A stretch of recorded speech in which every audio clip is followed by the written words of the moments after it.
Let me tell you this story. So I think I control it really well, and I do. I'm right up there with the top. However, when I'm swimming, you've got to find a very clear zone in your head, because sometimes I'm doing great distances and it's 10, 12, 13, 14 hours swims non-stop in the cold. And you've got to go into a certain zone in your mind to be able to handle that, because you're not there to worry about sharks. You're there to worry about your body and pacing yourself and making sure you get to the other side. Sharks and everything else that stings you and is under you and that scares you is a byproduct. Mm-hmm. So I put it to the side, but every now and then my hand will hit a jellyfish or hit a piece of kelp, and the reaction to that inside my body is a jolt. It's like an electric shock, and that's when you realize you're just harboring that fear just slightly left of center. So it's not front of brain anymore, it's just to the side, but it's still there.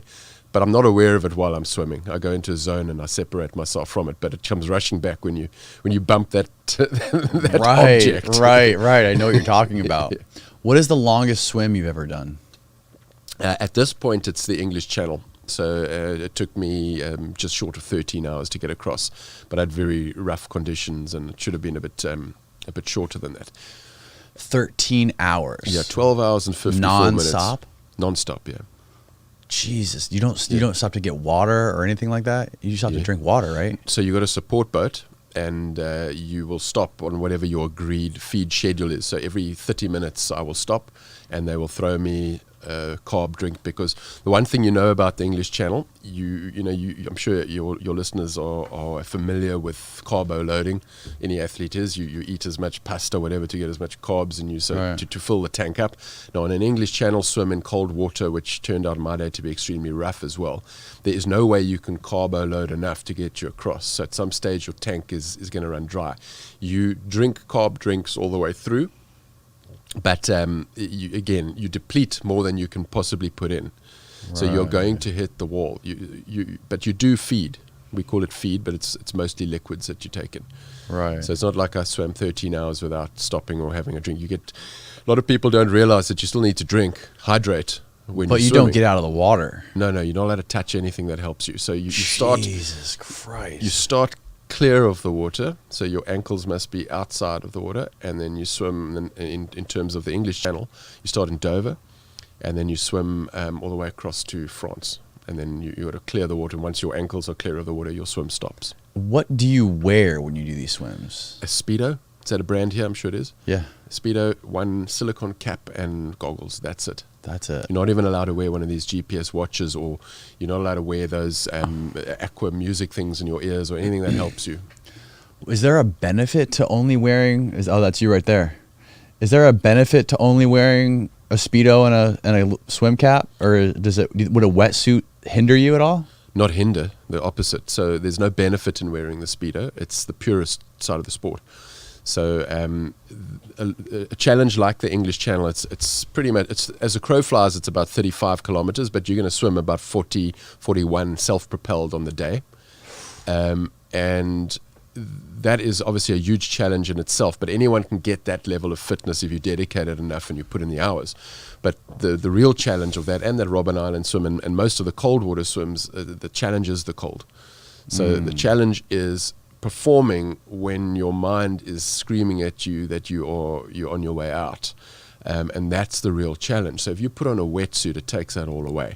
Plus, a wetsuit gives you buoyancy, so you sit a little higher, and that reduces the drag.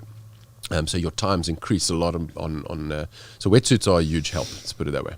Did you start out just like sitting in cold tubs at all, or did you just dive right? Did you jump straight into ultra marathons in ice cold water? No, definitely started slowly. So as I said, in Cape Town the water's cold, so you start with a level of cold, right? And that triggered my fascination with the mental process of handling the cold. And once I had done everything in and around Cape Town, I looked a little bit further to see where else I could swim. In fact, my first international trip for the cold was to Alaska. There's an island called the Pennock Island there, where most of the locals do the swim around an island annually. I think it's about a 12-kilometer circumference, and the water's around about 12 degrees Celsius as well. I have to get my cheat sheet for Fahrenheit, do the conversions. And I think many of the locals do it in wetsuits, so we went to see if we could do it in our Speedos, and you learn a lot about yourself. And then slowly but surely I've worked my way to Siberia and then ultimately Antarctica, which was I think I heard somewhere that swimming is the most taxing type of cardio exercise that you can do because your body is unable to sweat. You're unable to perspirate in the water, so it actually takes the most out of your body than anything else. Well, I've never heard that, to be honest, because I think you do sweat. Although I don't know. Yeah. That's why you have to hydrate. A lot of people think you're in water, so you don't have to drink water, which doesn't make a lot of sense. No. But you do, even though it's cold water, you are physically exerting quite hectically. Swimming's a difficult sport, especially when, if you take water that's absolutely flat like a mirror, swimming can be strenuous. But you rarely get that. So generally there's even a small wind that whips the water up even a foot of chop or a foot of chop, and that totally changes your swim. Because now you're not just self-propelling, you have to you use muscles to keep yourself stable as well, stabilizers, and so you got to train all of that as well. So that uses great exertion. When you're not, when you're like preparing for one of these long swims, do you like daily go get into ice water?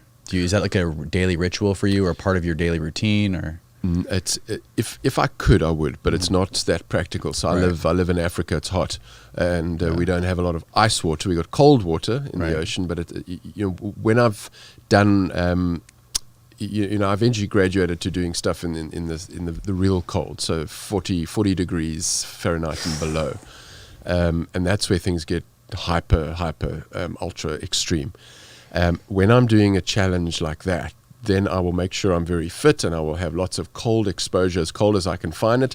And then what I do is I go to our local fishery, and they have lots of ice, and they fill up a big tub for me.